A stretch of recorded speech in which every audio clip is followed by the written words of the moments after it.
दोस्तों स्वागत है आप सभी कॉमर्स यूट्यूब चैनल पे। आज के इस वीडियो में बिहार बोर्ड क्लास 12 हिंदी पदखंड के चैप्टर नंबर 2 जिस चैप्टर का नाम है सूरदास, इस चैप्टर से जितनी भी एमबीबीआई ऑब्जेक्टिव प्रश्न है सारे ऑब्जेक्टिव प्रश्न पे चर्चा करेंगे। इससे पहले पदखंड के चैप्टर नंबर 1 पे चर्चा कर रुक चुका हूँ और उससे भी पहले गदखंड के चैप्टर नंबर 13 तक की क्लास को मैं दे चुका हूँ। तो यदि नहीं देखे तो जाइए प्ले लिस्ट से देख सकते। आइए बिना देरी के हुए चैप्टर नंबर 2 सूरदास के सारे एमबीबीआई ऑब्जेक्टिव प्रश्न पे चर्चा करते हैं। जैसा कि पहला नंबर क्वेश्चन देखिए यहाँ पे पूछ रहा है आप सभी से, एकदम ध्यान से देखेंगे आपकी हर एक कॉन्सेप्ट क्लियर होता चला जाएगा, जिससे आपका रिजल्ट बहुत बेहतर आएगा, आपकी तैयारी बहुत बेहतर हो जाएगा। पहला क्वेश्चन कह रहा है हिंदी साहित्य का सूर्य किसे कहा जाता है। हिंदी साहित्य का सूर्य किसे कहा जाता है। सूरदास को, कबीरदास को, तुलसीदास को या जैसी जी को कहा जाता है, मतलब मल्लिक मोहम्मद जैसी को कहा जाता है। तो हिंदी साहित्य का जो सूर्य जो कहा जाता है यह हमारे सूरदास को कहा जाता है। किसे कहा जाता है। सूरदास को। सूरदास के लेखक कौन है तो सूरदास ही है, ठीक है, याद रखेंगे। सूरदास के पद है इनका पूरा का नाम, लेकिन सीधे यहाँ पे सूरदास दिया रहता है चैप्टर में, इसलिए कन्फ्यूज कभी भी नहीं होंगे। इस चैप्टर का नाम सूरदास के पद, तुलसीदास के पद एक और चैप्टर होगा जिसका नाम होगा तुलसीदास के पद, तीसरा नंबर चैप्टर। तो आगे जाएंगे तो आपको उस चैप्टर के बारे में हम पढ़ाएंगे। यहाँ पे देखिए कह रहा है रात भाति गो खरिकन में बछड़ा हित धाय। यह पंक्ति किस शीर्षक कविता में कही गई है। ये जो पंक्ति है मतलब ये जो यह वाक्य किस कविता में कही गई है। जब आप चैप्टर पढ़ते हैं तो आपको पता चलता है कि यह जो पंक्ति है ये किस में कही गई है। उषा से बिल्कुल नहीं, ऑप्शन बी में कह गांव के घर से बिल्कुल नहीं, पुत्र वियोग से बिल्कुल, सूरदास के पद से कही गई है, यानी सूरदास में कही गई। तो करेक्ट सर आपका सी हो जाएगी, ठीक है, याद रखोगे, याद रखना। अगला क्वेश्चन देखिए यहाँ पे तीसरा में कह रहा है सत्संग में किनकी अभिरुचि थी। बहुत ही विवेक क्वेश्चन है, काफ़ी बार ये एग्जाम में पूछा जाता है कि सत्संग में किनकी अभिरुचि थी। तुलसीदास की, सूरदास की, कबीरदास की या जयशंकर प्रसाद की।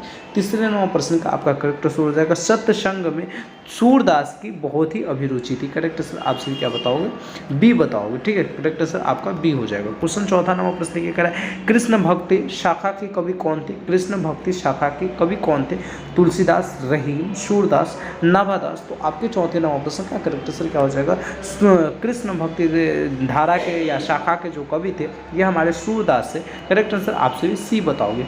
बहुत ही विवेक क्वेश्चन है, सारे क्वेश्चन को आप सभी ध्यान से देख लीजिए। टोटल हम 131 क्वेश्चन देखेंगे, इसलिए बहुत अच्छे से वीडियो को देख लीजिए। और इससे पहले वाले वीडियो नहीं देखे तो प्ले लिस्ट में क्लिक कर हर हाल में देख लीजिएगा, क्योंकि पूरी तैयारी जब तक आप बेहतर तरीके से नहीं करेंगे मज़ा नहीं आएगा। और हर एक चैप्टर की ऑब्जेक्टिव क्लास करने के बाद या तो आप चैप्टर पढ़ लीजिए या तो चैप्टर पढ़कर आप ऑब्जेक्टिव की वीडियो देख लीजिए, लेकिन आपको ऑब्जेक्टिव की क्लास करना बहुत जरूरी है। यहाँ पे देखिए पांचवा नंबर प्रश्न कह रहे हैं सूरदास की कौन सी रचना है। पुत्र वियोग बिल्कुल नहीं, करवक बिल्कुल नहीं, छपाए बिल्कुल नहीं, या सूर सागर है। तो पांचवें नंबर प्रश्न का करेक्ट आंसर हमारा डी ही हो जाएगा।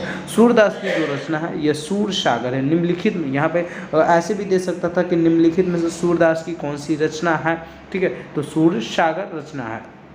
अगला प्रश्न के यहाँ पे छठा नंबर क्वेश्चन, छठा नंबर प्रश्न क्या कर रहा है सूरदास किस भक्ति के कवि थे। राम भक्ति के, कृष्ण भक्ति के, मातृभक्ति के या देश भक्ति के। सूरदास किस भक्ति धारा के कवि थे, किस भक्ति के कवि थे। बहुत ही विवेक क्वेश्चन, करेक्ट आंसर बताना है कृष्ण भक्ति कवि। जस्ट हम पढ़ भी रहे थे चौथे नंबर क्वेश्चन में कृष्ण भक्ति। अगला प्रश्न के यहाँ पे सातवां नंबर प्रश्न, सातवां नंबर प्रश्न क्या कह रहा है सातवां नंबर सूरदास किस भाषा के प्रसिद्ध कवि थे। मतलब उस भाषा के वो सबसे प्रसिद्ध कवि माने जाते थे। अवधी भाषा के, खड़ी बोली के, ब्रज भाषा के या मैथिली की। ये सब भाषा अवधी भाषा होता है, खड़ी बोली भाषा होता है, ब्रज भाषा होता है, मैथिली भाषा होता है, हिंदी भाषा होता है, इंग्लिश भाषा होता है। इसी प्रकार के जो सूरदास थे यह किस भाषा के सबसे प्रसिद्ध कवि माने जाते थे तो ब्रज भाषा के। याद रखोगे कौन सी भाषा से, ब्रज भाषा के करेक्ट आंसर हो जाएगी। अगला क्वेश्चन देखिए यहाँ पे आठवां नंबर प्रश्न कह रहा है, आठवां नंबर प्रश्न क्या कह रहा है वात्सल्य के विश्व में अद्वितीय कवि कौन है।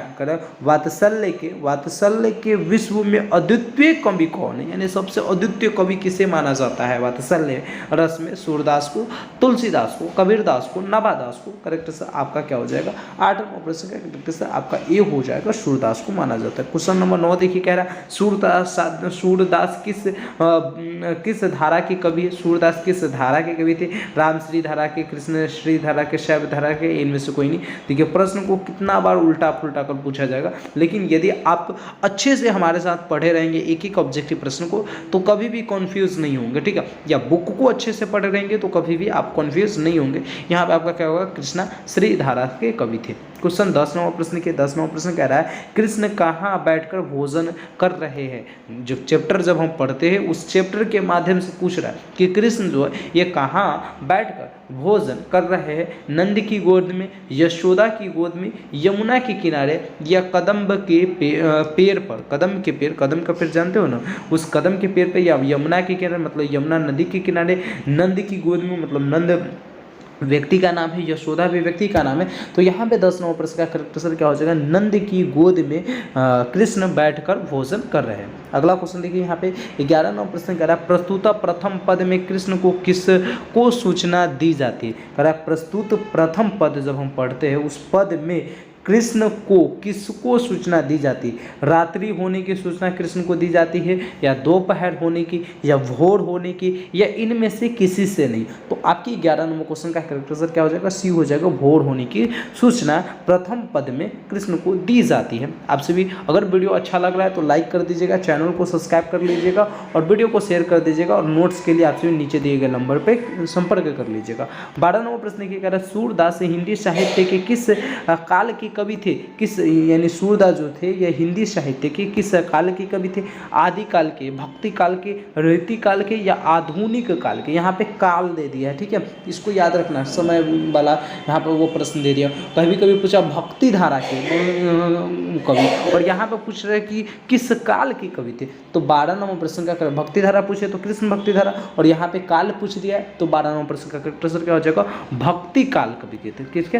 भक्ति काल कवि। करेक्ट आंसर आपसे भी बताओगे। यहाँ पे देखिए क्वेश्चन कह रहा है कौन सी रचना सूरदास की नहीं है? निम्नलिखित में से एक रचना जो होगा ये सूरदास की नहीं होगा, अन्यथा 3 रचना सूरदास की ही होगी। तो सूर सागर तो सूरदास की ही रचना है। ऑप्शन बी में कह रहा है साहित्य लहरी, ये भी सूरदास की है, और सूर शारावड़ी ये भी सूरदास की, लेकिन सतशई जो है ये सूरदास की रचना नहीं है, इसलिए करेक्ट आंसर आपका यहाँ पे 13 का डी हो जाएगी। अगला प्रश्न क्या कह रहा है कौन सी रचना सूरदास की? बार बार मैं आप सभी को जब से यानी चैप्टर पढ़ाना स्टार्ट किया हूँ तब से मैं बताता हूँ कि इस प्रकार के क्वेश्चन आपके एग्जाम में बहुत बार पूछा जाता है। कभी पूछेगा कि निम्नलिखित में से कौन सी रचना इस लेखक की है, कभी पूछेगा निम्नलिखित में से कौन सी रचना है जो इस लेखक की नहीं है। इस प्रकार के क्वेश्चन रहते हैं। सतशई, दोहावली, सूरसागर, ये गीतावली। तो यहाँ पर देखो सबसे पहले सतशई सूरदास की रचना है, तो यहाँ पे सतशई तो है नहीं, ठीक है, दोहावली है नहीं, गीतावली है नहीं, सूरसागर है, ठीक है। तो यहाँ पे आपका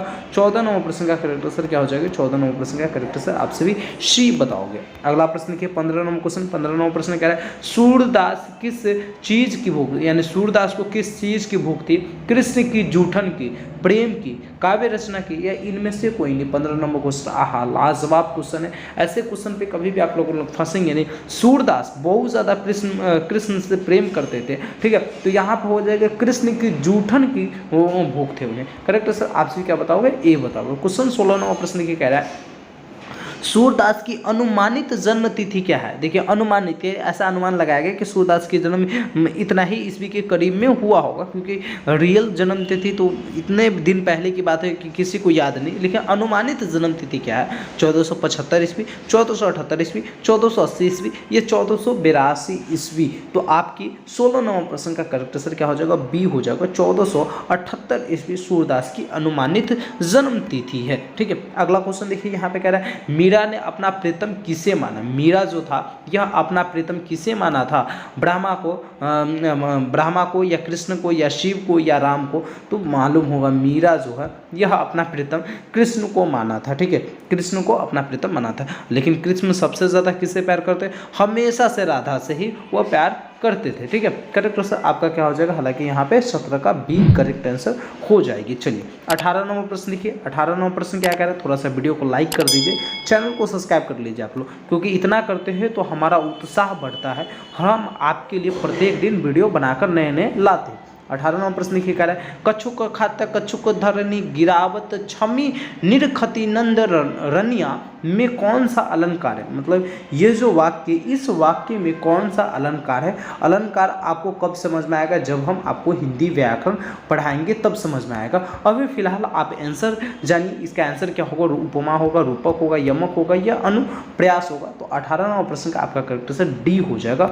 अनुप्रास है। कौन सा है, अनुप्रास अलंकार है, करेक्ट आंसर आप सभी डी बताओगे। चलिए अब 19 नंबर प्रश्न देखिए, 19 नंबर प्रश्न क्या कह रहा है, 19 नंबर प्रश्न कह रहा है कि कंवल कुसुम फूले नर नारी सूर्य श्याम में कौन सा अलंकार है। देखिए ये अलंकार वाला ही प्रश्न फिर से आ गया। तो अलंकार आपको अभी समझ में आ रहा है तो बहुत बेहतर, नहीं समझ में आ रहा है तो मैं इसके लिए स्पेशल क्लास दूंगा, चिंता करने की कोई जरूरत। उपमा है, अनुप्रास है, रूपक है या यमक है। तो आपकी 19 नंबर प्रश्न का करेक्ट आंसर बी हो जाएगा, अनुप्रास। क्या हो जाएगा, अनुप्रास। यहाँ पर भी अनुप्रास ही है, करेक्ट आंसर आपसे भी बताओगे। क्वेश्चन देखिए 20 नंबर प्रश्न कह रहा है साहित्य लहरी किनकी रचना है। साहित्य लहरी जो है किसकी, मलिक मोहम्मद जायसी की रचना है, बिल्कुल नहीं। कबीर की रचना है, बिल्कुल नहीं। तुलसीदास की, बिल्कुल नहीं। सूरदास की रचना है। साहित्य लहरी जो है ये किसकी रचना है, तो सूरदास की रचना है, करेक्ट आंसर आपका बी हो जाएगा। क्वेश्चन 21 नंबर प्रश्न के कह रहा है कि सूरदास की रचना की भाषा क्या है। सूरदास की रचना की भाषा क्या है, तो बार बार मैं बता रहा था कौन सा भाषा हो जाएगा, कौन सा भाषा हो जाएगा,